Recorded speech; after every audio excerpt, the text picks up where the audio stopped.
Why do we always say bless you or be healthy when someone sneezes? Is it just politeness, or is there something more to it? In ancient times, people believed that sneezing could accidentally make the soul leave the body.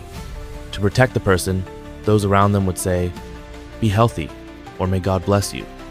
Another theory suggests it started during the plague to wish people survival. Why do we always say bless you or be healthy when someone sneezes? Is it just politeness, or is there something more to it?